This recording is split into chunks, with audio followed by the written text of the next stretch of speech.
Hello beautiful soul! Welcome back to my channel. This is my channel of Japan, Kapan Cancer. This reading is for you. Tingnan natin ay yung September 7 to 13.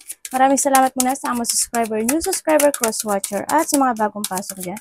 Welcome na welcome kayo sa bahay ni Ate Aimee. Salamat din sa nakatabahan ng puso ninyong mga comments. At sa mga nagpa-personal reading, marami pong salamat. Kung gusto niyo na energy niyo lang talaga, ang gusto niyo makakuha natin, all the details is in description below. General reading tayo Cancer, kunin mo lang sa'yo at itapon ang hindi naman sa'yo. Maaring vice versa, energy mo, energy ng person mo, energy ng malapit sa puso mo, nangyayari or mangyayari pala. Use your own intuition, lawakan nyo ang iyong isipan. Energy reading tayo, ano man ang gender mo, ano man ang iyong edad.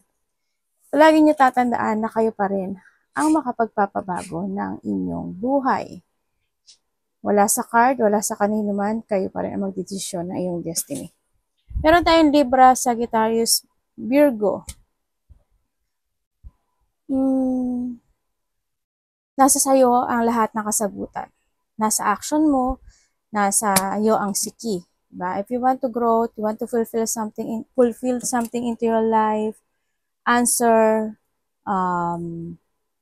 solutions in yung mga question mo sa buhay mo, the key is in yours. Ibig sabihin, nasa sayo na ang kasagutan.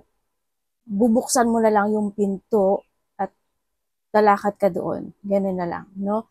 Magkakaroon ng mga multiple choices. Magkakaroon mga pag-aalinlangan. May mga decision making tulad niya kasi nandyan din si Ki.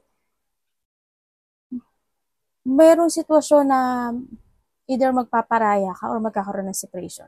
Pwedeng isa-separate mo yung sarili mo or someone o kaya is hahayaan mo na lang. Pwedeng ganun.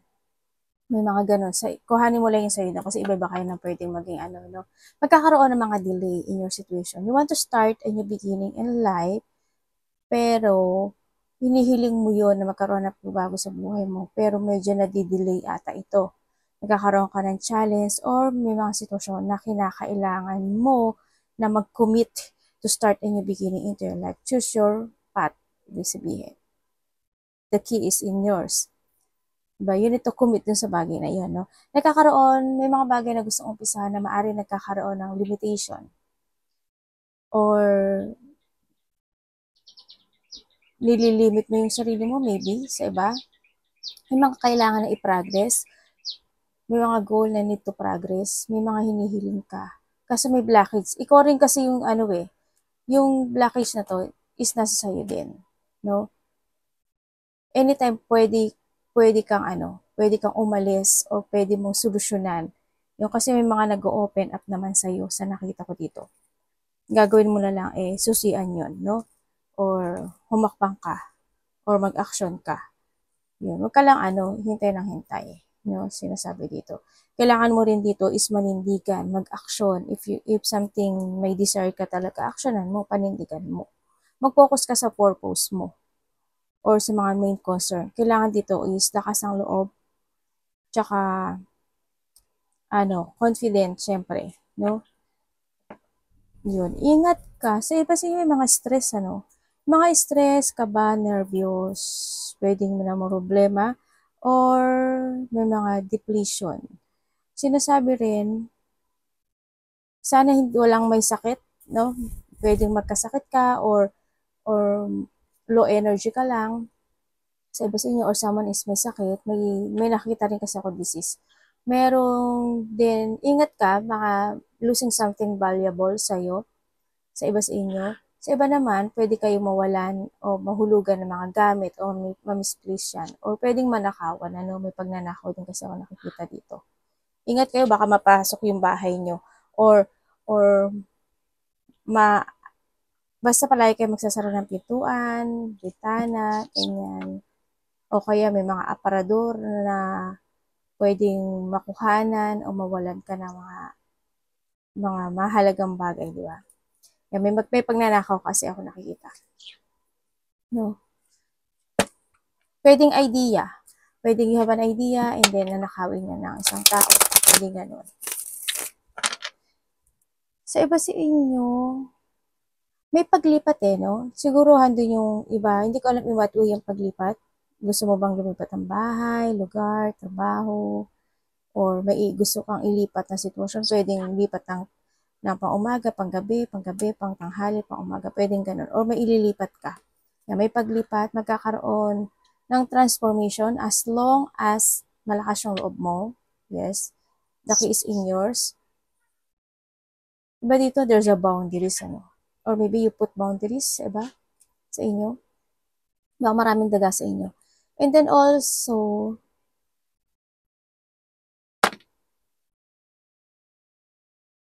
sinasabi dito may change and movement naman, pero kinakailangan mong mag-action. Energy. Tingnan natin energy mo. May new beginning pero mag-commit ka dun kung gusto mo talaga. May new beginning sa'yo.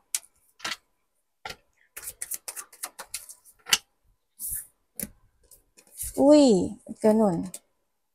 Okay, energy mo, medyo sad. Yung iba, no? Yan, nagkakaroon ng sadness, nagkakaroon ng burnout, anxiety, may mga chaos, o magulo yung isip, ganyan. Stagnant, yung nakikita ko sa'yo dito, no? Yung energy ng iba. It's more on painful or nakakaranas ka ng mga intense emotional pain situation or makakaranas ka. Ang nakikita ko rin dito, lack of progress ka, no? Dito. So, iba dito nalalack of progress kayo. Tulad ng sabi ko kanina, di ba? Lack of progress ka. Tapos iba, ang energy mo medyo siguro ayaw mo munang, medyo may tinatamad, ganyan. May mga energy na pagpapaliban. Yan, may mga pinagpapaliban na sitwasyon. Ay, bukas na lang, tsaka na lang, wag na lang ngayon muna. No? Kung anong pagpapaliban yan. Sa iba naman sa inyo, hindi ka daw, yung yung energy ng iba is unhealthy to, unhealthy lifestyle. Yan, nagkakaroon ka ng unhealthy lifestyle.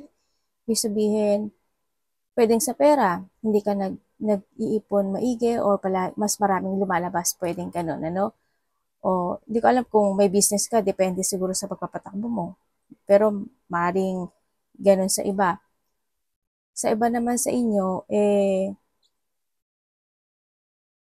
may mga sitwasyon na hindi kayo nagtithink advantage. Ganyan. Kumbaga, andun din yung sitwasyon na hindi nyo nagagamit yung iyong common sense. Yan, medyo, pag-isipan mo muna kung ano yung objective o yung layunin o yung plano, no? Bago mo siya, kung makaka-good, kumbaga advantage and disadvantage. Parating, kay Cancer. Sana, may conflict ako nakikita sa'yo. Depression, conflict, may separation nga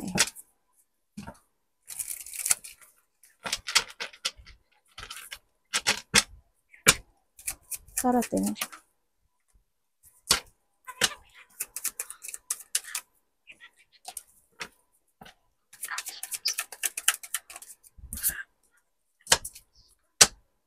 Okay. Ang parating sa'yo, panalo. May nagsisinungaling. May nagsisinungaling. Parating sa'yo, may magsisinungaling sa'yo. Pwedeng ikaw ito or someone into your life. May magsisinungaling. Mag-trust ka lang sa intuition mo. Andito rin yung situation na may mga bagay na hindi mo kayang i-let go. May mga bagay na hindi mo pambitiwan or hindi ma-fix, maaring ganon. There's a bullying parating sa'yo. Medyo siya, hindi, may mga bagay kasi na nakita ko na parang nagtitiis ka, nagtitimpi ka, you try to balance yung situation, ganyan.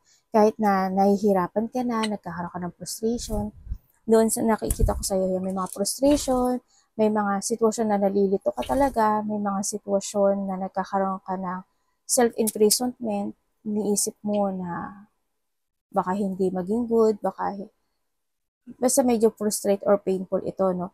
Sa nakita. Also, parating sa'yo, tulad na sabi ko, di ba, kanina may conflict or may tao magsisinungaling, there's a judgment. Ako nakikita, pwedeng may tao na mag-judge sa'yo or may sasabihin sa sa'yo na hindi maganda.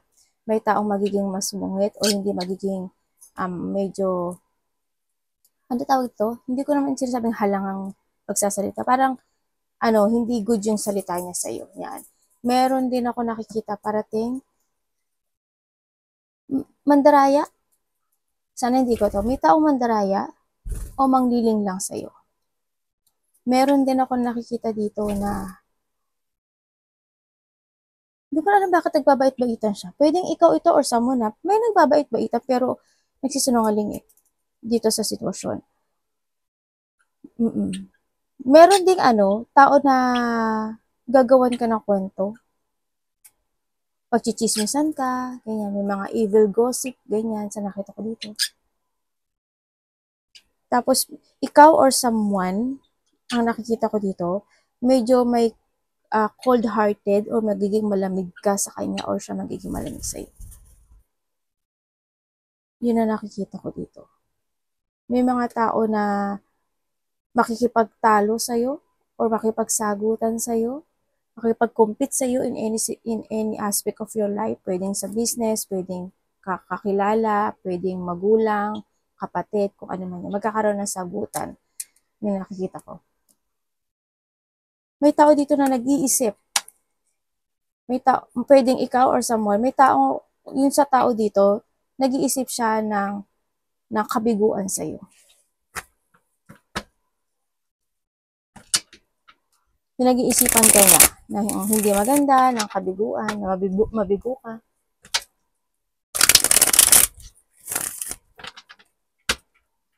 Masakit magsalita, ganyan. Tingnan natin ang dapat iwasan.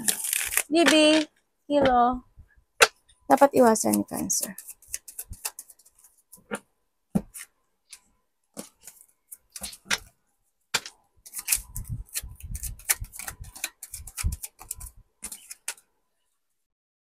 Ay, ano ba yun?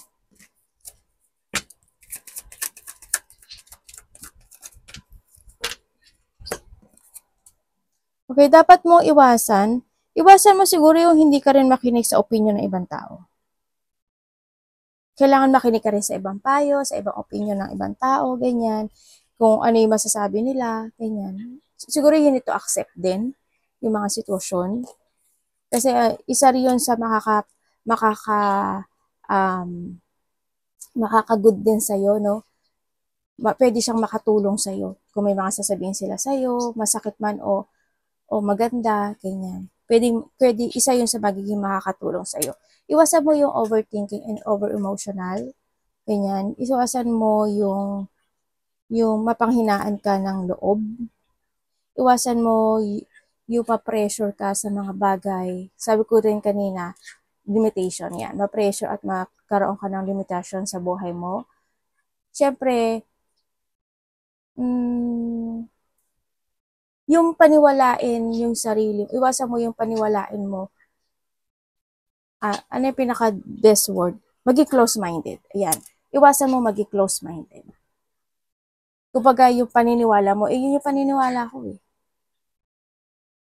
Medyo wag ka maging close-minded. You need to open up din kasi, no? When it comes to akirin kasi, open up. Kumbaga, yun. Iwasan mo yung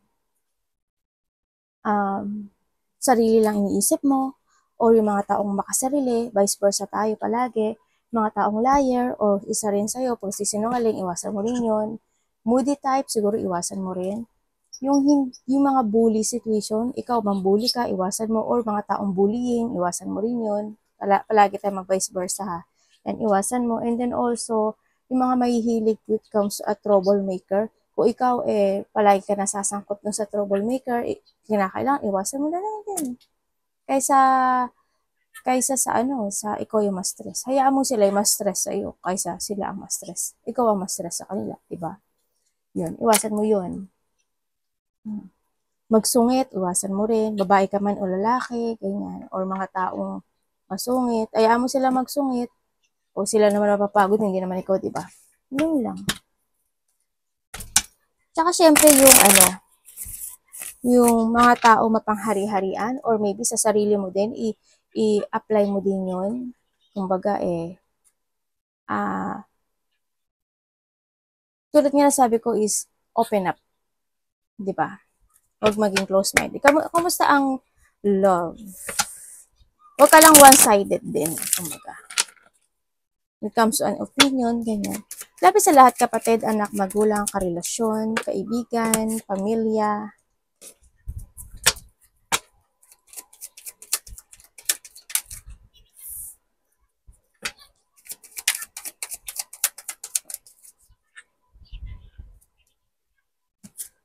When it comes sa love, kung kayo is single,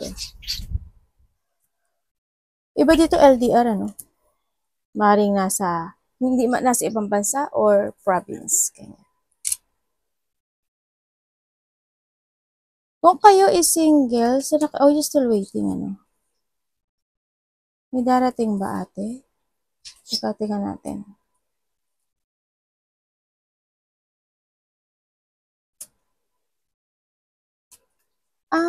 Di ba yung timing ibibigay niya sa'yo? Sa ngayon, hindi ko nakikita. May babalik, yun lang. Pero sinasabi dito, you need to be aware. Sa mga magkakahiwalay, ganun din, may babalik. Pwedeng isa o dalawa ang babalik sa iba sa inyo. Biglaan lang to. No? Biglaan siyang babalik.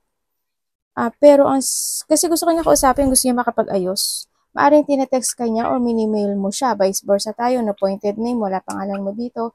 Maaring hindi na nagkakaroon ng replying, no? Sa iba, kung nag-reply na siya, kung nag-text na ka na o nag-text siya sa'yo, walang reply or nag-iisip siya to reply.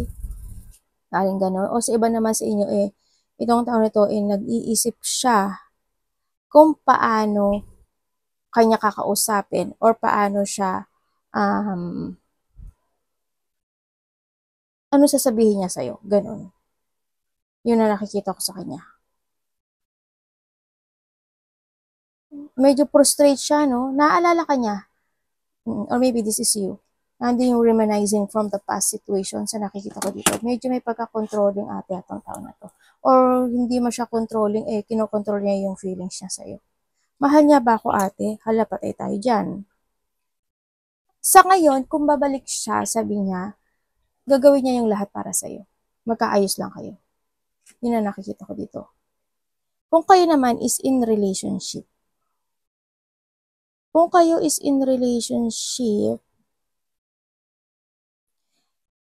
isa sa inyo napaka very understanding, no? Isa sa inyo active. Isa sa inyo gagawin ng lahat when it comes to a love. Man, ikaw siya, no? Andito yung sitwasyon na aware kayo sa isa't isa, no? Aware kayo sa parang ikaw ang aware o siya ang aware sa pakikipag-usap, no? When it comes to talking. Aware ang isa. Sa nakita ko, kumbaga nakikinig siya mabuti, no? Yung isa, nakikinig lang siya, ganyan. Kung ano yung sinasabi ng isa, yun na nakikita ko dito. Yung isa, sobrang nagsasacrifice when it comes to a love, sa nakikita ko dito. Ang hindi ko lang alam, kung sa side mo o sa side niya is nakakaramdam ng frustration or nakakaramdam ng painful, no? Or thinking about negative thought ito. May mga hindi sinasabi, oo, dumadating doon sa point, may mga hindi sinasabi, pwedeng hindi niya sinasabi, or ikaw ito, yung feelings niya, or yung problema niya sa'yo, or pwedeng ikaw, vice versa, gano'n. Pero may lungkot ako nakikita sa isa sa inyo, they hiding, no? May hinahide siya na hindi ko alam ano yun, baaring lungkot, or nag-isolate lang siya, ganyan.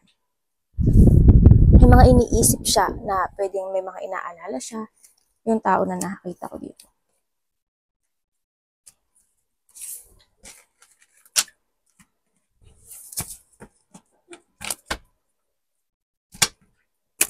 Cancer.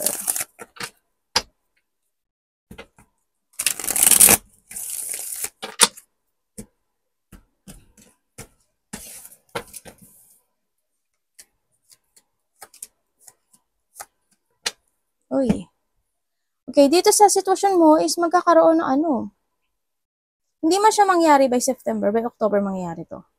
Yan, may mga union, may mga wish come true na makakamit, may mga new beginning happen into your life. There's also the recovery, may mga happiness, enlightenment, positivity also, abundance is coming then.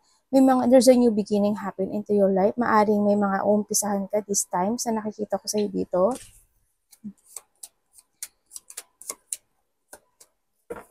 Maaring may mga uumpisahan ka na bagay-bagay. May sinasabing document and papers.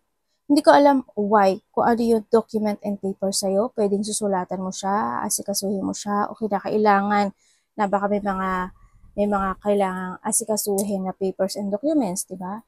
O may mga susulatan, ipapasa, ganyan. Baka may mga ganun, kung ano man yan, kung saan man siya. And also, ang nakikita ko rin dito is, maaring iba is, hindi ko alam kung mag-aaral ka, may pag-aaralan ka, or may gagawin kang isang researching for something. Pwedeng thinking about negosyo, o kaya thinking about trabaho, baka ganun, or anumang idea yun, sa nakikita ko dito. Yan, may mga, o mahilig ka lang talaga mag-research, ganyan. Kumbaga, yung thirst of knowledge. O dito, anak, dito. Mo, yung sa iba sa inyo. Iba sa inyo is, baka may travel kayo, or you're planning about traveling. Maring ganun. Pwedeng malayo man siya, or malapit, pwedeng province, pwedeng ibang bansa, ganyan. O may mga lakad, ako nakikita sa iyo. May mga nagkakaroon ng mga plano, no? At meron din ako nakikita something celebration. Pwedeng may mga happy gathering, pwedeng birthday, pwedeng collaboration, something creativity na gagawin. And then, iba dito siguro, anak dami yun. Siguro andun yung pregnancy. Pwedeng may gano'n sa iba, no? Baka may buntis, mabubuntis, o may mga celebration with pregnancy or married. Maaaring gano'n sa iba. Sa inyo, hindi ko lang nangangati ko. And then also, may tao, ikaw or someone, is may tao na maaring aayain ka niya, no? O ayain mo siya. Magkakaroon ng ayaan. Magchichill kayo, ganyan. Lalabas kayo. Pwedeng family to, no? Sa iba, or relation. Connected siya sa'yo sa nakikita ko dito. Anak dami. Someone spying, ang nakikita ko dito. Maaring may tao na nag-i-spy sa'yo. May siya, haba. Ay, may dahon. Kumain ka, anak, ng dahon.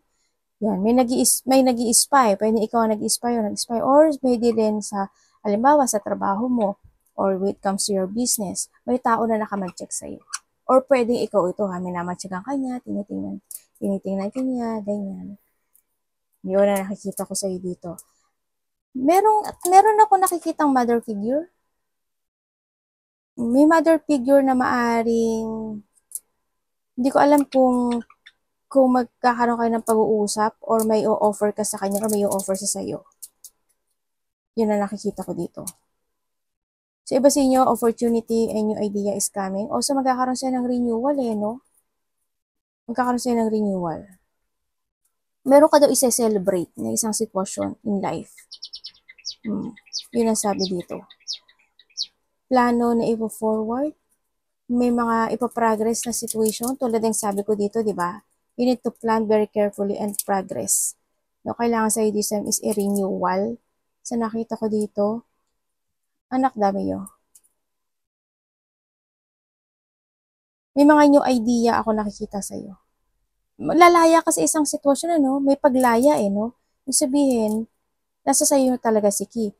May sitwasyon na lalaya ka na or matatapos na siya. Also, you will mag-go forward ka from the basic, or kinakailangan mo mag-umpisang muli in a situation. Yun na nakikita ko sa iba sa inyo. Iba sa inyo, may mga kinikim-kim kayo na situation in life.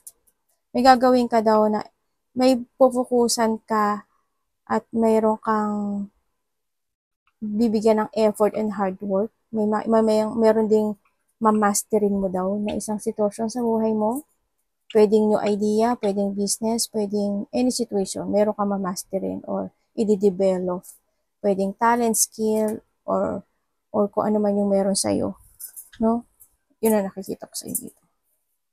Or kinakailangan. Arigato namaste, God bless.